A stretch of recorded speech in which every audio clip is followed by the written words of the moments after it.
You want your energy to be stored. What do I mean? Well, you are working specific amount of hours every single day, hopefully serving humanity in some way, shape, or form, providing value where you are. And that value you want to store for future reference so that you can tap into that energy in the future and make sure that the value that you created in the past continues to produce something for you long term. Like, for example, housing, like, for example, being able to buy food to give you security for yourself, but also for your family and for your kids and your grandkids, so that you don't have to worry about the future. But if you are saving money in something that's going to go up in smoke and not have value 2 years from now, five years from now, 10 years from now, or 50 years from now, you're doing your life a massive disservice and the future generations if you would like to provide opportunity for them. I remember reading a story once of someone in Lebanon who had saved a bunch of money in the bank. It doesn't matter if it was in the bank or not in the bank, but he held specific currency. And this currency went up in smoke. And you can imagine when you've worked your entire life and actually stowed away and saved the energy for a later time when you will need it more than your current situation. And then it just completely and utterly disappears. The thing is, when you store it in dollars, you for sure will lose all of the value that you accumulated over time exponentially. So, should you even measure it? Should we measure our wealth in precious metals anyway? What is wealth? Wealth is actually measured in time, not dollars and not even gold. So if your expenses are $4,000 a month, and we'll just use that as a general rule, and if you have then, let's say, for example, $24,000 saved up, that means that you have 6 months of freedom available to you. Okay, so that is then your wealth. How long could you live without having to work? Okay, so you own 6 months of time. Currently, the gold price is about $4,000 per gold ounce, which means that your wealth is 6 ounces. As the dollar and all other fiat currencies decrease exponentially over time, you will now have an increase exponentially in things that people actually need. Okay, so when you don't have a financial system that functions very well, then people will need gold and silver. It's going to be a complete necessity for every single person on the planet to store their wealth in something that's going to continue to have value long term. You want to make sure that you get hold of gold or silver before it becomes too expensive. Because right now, no one is buying gold or silver. And so as a result, you're getting in early, even though everyone should know the basics of life, which is that you need to store gold and silver. Like, that's basics, right? We've come into a period of time now where gold is just massively increasing exponentially, and that is a trend that's going to continue as the dollar's exponentially going to decrease in value. And what is it that causes the dollar to lose value continuously? It is the fact that the government needs more money printed because they have lots and lots of debt. And debt accumulates when they spend more than they take in taxes. And that happens as a result of entitlement programs. When people work, they have sufficient for their needs for them to spend money. When people take on debt, then we're basically promising the future that we're going to work in the future in order for us to pay for this. When government then has debt, it's not we're going to work in the future and produce value. The government doesn't produce any form of value, and so they have to steal from the population. And that's literally what they do when they tax people, right? And so, but if you have a people that's completely and utterly broke, okay, or the vast majority of people, and you have rich people who are capable of understanding the tax laws to make them beneficial for themselves so that they don't have to pay as much in taxes, right? They usually, like, rich people usually pay less percentage wise in taxes than regular people, but they pay a whole lot more in dollar amounts, if you will. What happens when the average person becomes so poor that they can't uphold the rich people's wealth anymore? Or, even worse, they start killing off, okay, the rich people and start hating them, and as a result of the inequality that's happening in society. Then we no longer have jobs because the entrepreneurs are no longer there. People don't want to become entrepreneurs. People don't want to become billionaires or millionaires because they might get killed. Like they might get injured. They might be thrown out of society because, oh, he has stuff and we don't. And so the mob eventually begins to destroy themselves inwardly because they're jealous about other people's haves, right? And so the people that now produce jobs no longer produce jobs, and then you end up with a bunch of people that don't have jobs, and then they complain to the government to not for not providing for them, right? It's like, no, no, we need rich people to provide jobs for the average population so that the average population can work so that they can then create more jobs as a result of having worked. Entrepreneurship is fantastic, okay? But we'd prefer to have rich people that do good in society rather than rich people that do bad in society, because the more bad they amplify with their money, the worse the general population is, because that's what they're being promoted continuously. Immediate gratification, and rich people that push this on the general population, that's not going to be good long term for anyone, right? But if you have good rich people that actually solves problems in society, now we're heading in the right direction. But then again, let's go back to the doom spiral situation of the government not having money because they've taken on debt in order for them to fund entitlement programs. Now they're going to try and tax the general population that don't have money. Not only do they not have money, they don't want to work anymore because they're getting stuff for free. And so if they're getting stuff for free, the government they're paying for them having a free lifestyle. And also men don't really care about providing for their women and children anymore because they're opted out of the marriage market. They've opted out of having kids because, they don't want to take on responsibility. They've got mental health issues. They've got all of the crap that's going on in society right now is happening right in front of our eyes. And the government doesn't have rich people that they can tax anymore because, one, the rich people find loopholes, right? Second of all, rich people move, and so they move to more friendly, business friendly countries where they don't have to pay as much tax, and so the government goes more and more and more broke. If the government goes more and more broke, or they don't keep their promises that voters voted them in for of giving them free stuff, the politicians are now the saviors of mankind with the inability to save. And so they're going to be blamed eventually, and politicians are going to have a very hard time because they haven't figured out a way to solve this. Now, the way to solve this is by, limiting government's power and cutting massively back on entitlement programs. That's the way to go about it. So suddenly we'd have to take care of beggars. We'd have to take care of the injured. We'd have to take care of the old. We'd have to take care of women and children because they can't fend for themselves. Right? So when we outsource that task to government, and government does a horrible job at it, we have to take responsibility and actually solve the equation. The fiat currency in your country is going to exponentially decrease because people are no longer going to trust the government, that as a result of them continuously money printing in order for them to get reelected to continuously fund your entitlement programs. This is the issue.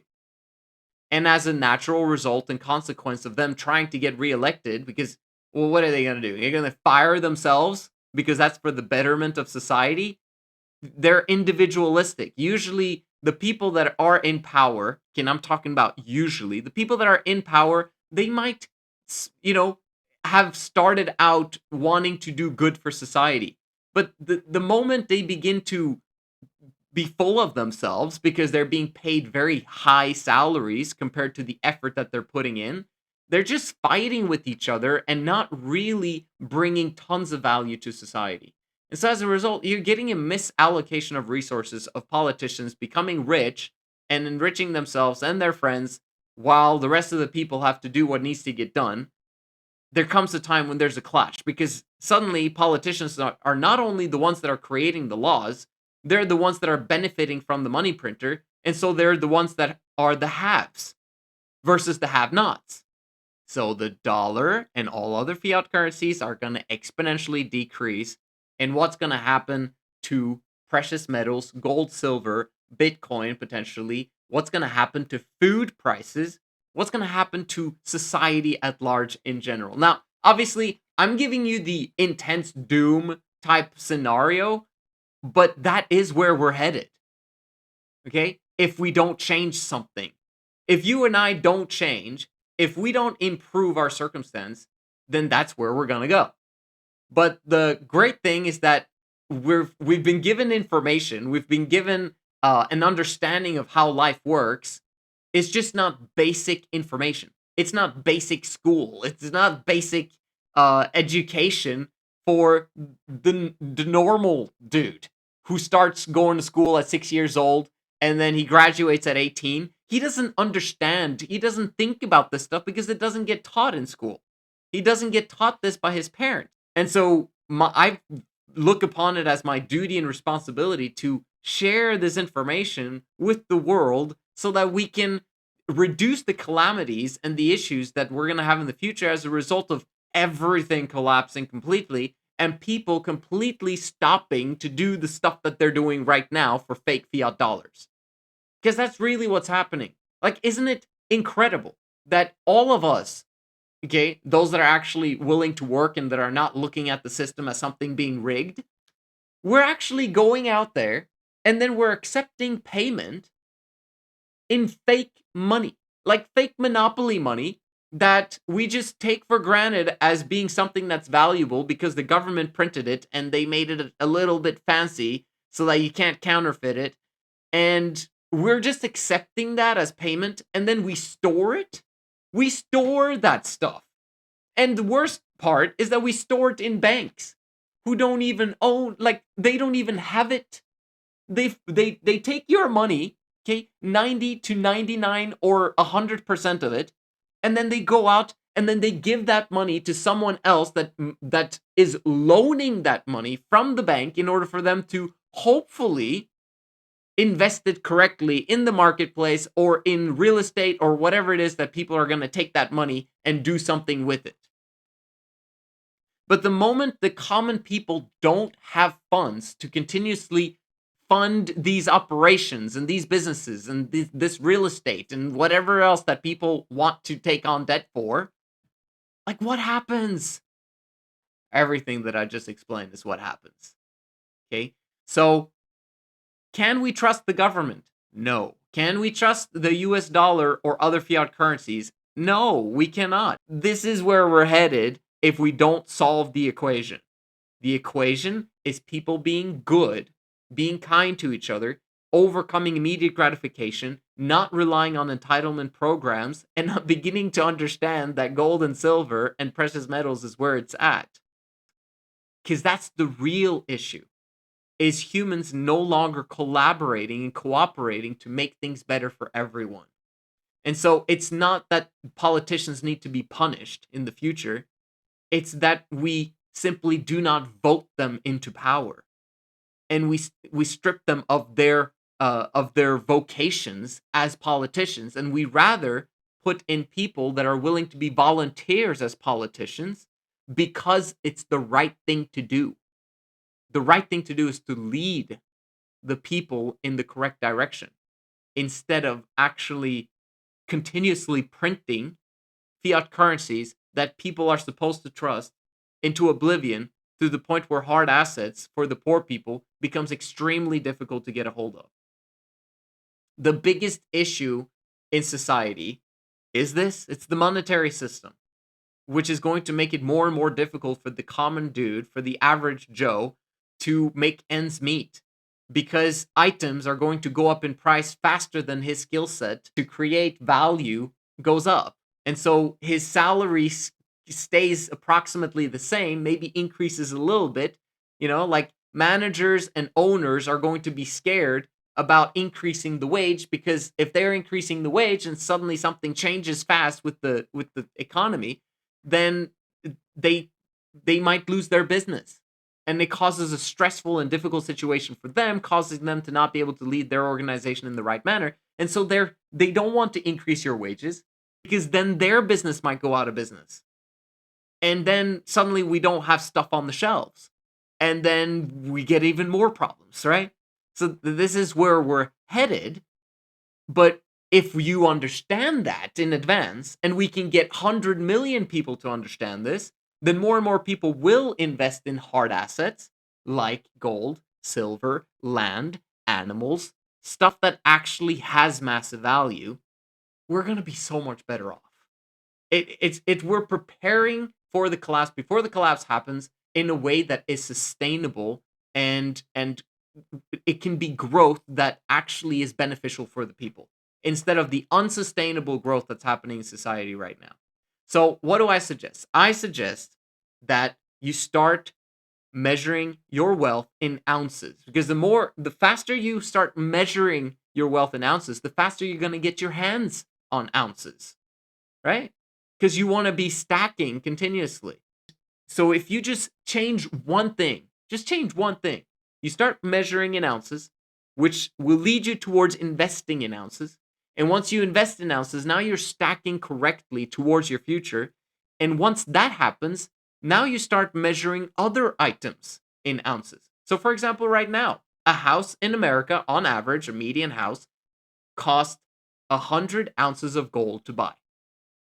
And if you look in history over the past 50 years, that's actually a pretty darn good price. So people say that we're in a bubble when it comes to housing. Not really, actually. It's not really a bubble right now. It's a bubble, like everything is in a bubble based on fiat currencies, because a fiat currency is in trouble. That's what causes everything to be in a bubble. But it's not in a massive bubble when it comes to gold ounces.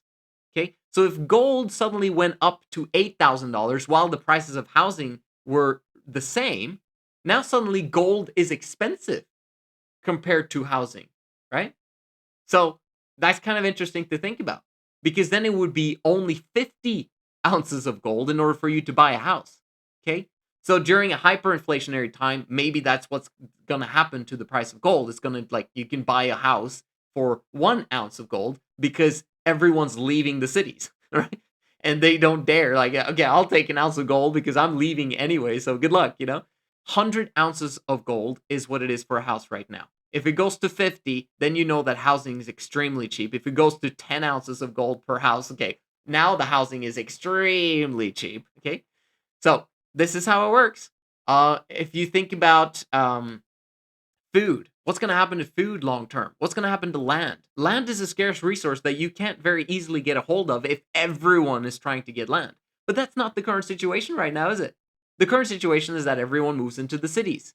So everyone that moves into the cities, guess what? We got tons of land that's not being used. And if it's not being used, then it's going to be cheap. And if it's cheap, then you can actually go and buy some.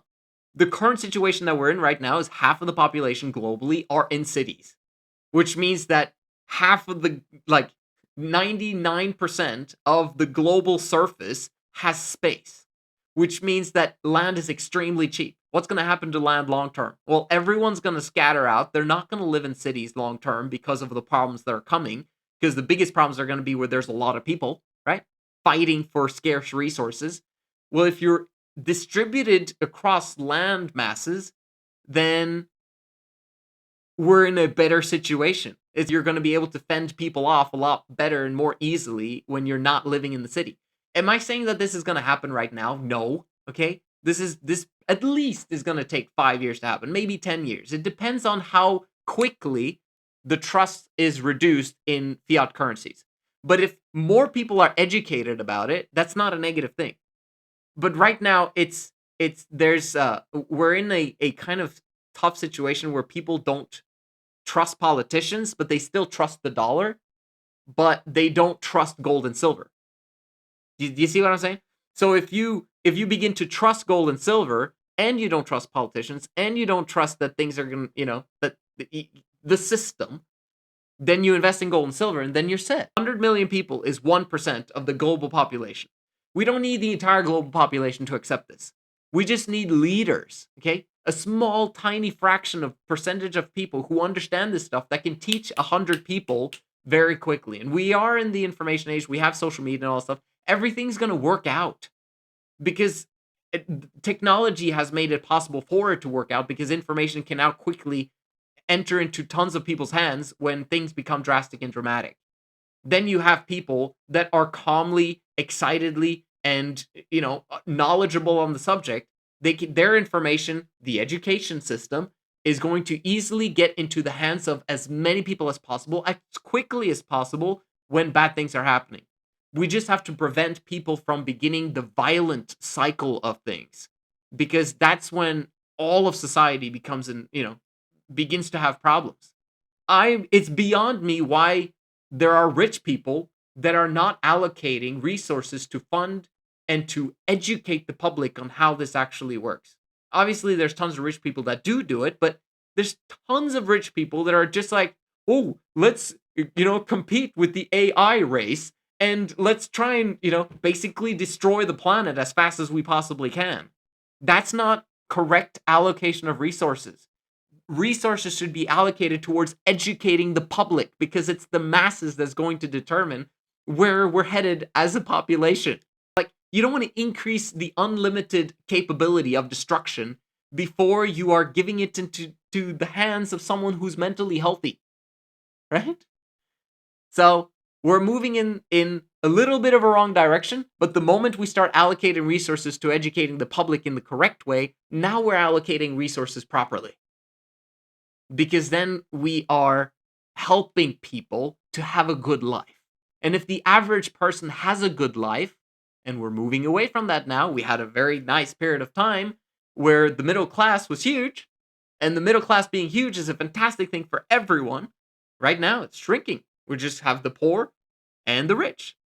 And the more poor, and the more inequality happens, then the more people are going to start attacking the rich, which kind of the rich brought upon themselves. But that's a bad thing to think about, because they're the most skilled at producing jobs. It's just that they're uneducated on what needs to be prioritized the most right now in order for us to function as a society. So, simply put, food is going to increase by 100x. So if you have land and you have animals in the future, that's going to be a fantastic thing for you and your family and for those in your inner circle. I'm just saying, okay? It's crazy that it should get to that point, but the reason why it will get to that point, because like when you plant a tree, okay, an apple tree as an example, you just need a few seeds, and then you get like hundreds of apples who each have a seed that you can then plant that produces again hundreds of apples, hundreds upon hundreds of apples. So very quickly, over a few short span of years, as long as you provide sunshine, you provide water, you provide nutrition for the soil to work out, and you work the soil and you prune the trees and you do what's necessary, you're going to have a beautiful harvest over time. Nature is beautiful that way. And you can create a scenario where we have lots and lots of food as long as we work the land. But if we don't work the land, which is what happens naturally when people begin to fear for their safety and security, then they'd rather be awake and alert, trying to survive, trying to fend off enemies, rather than thinking about how can I produce lots and lots of food for the future. And I'm not scared that someone's going to come and attack it or steal it to make my work obsolete. We don't want to enter into that space of time, because if we do, then no one's going to work. And as a result of no one working, there's a scarcity of resources and we don't get food. If you don't get food, then we're all screwed. Wow, this is rhymes. But this is where we're headed, guys. So I would say that allocation of resources is the way to go. And I'm excited about the future, because there's going to be miracle upon miracle upon miracle happening for us to avert complete and utter destruction and disaster. And the miracles happen as a result of us having a universe that cares about us, that wants us to be happy, but that also wants us to be educated so that we don't repeat the same mistakes as the past.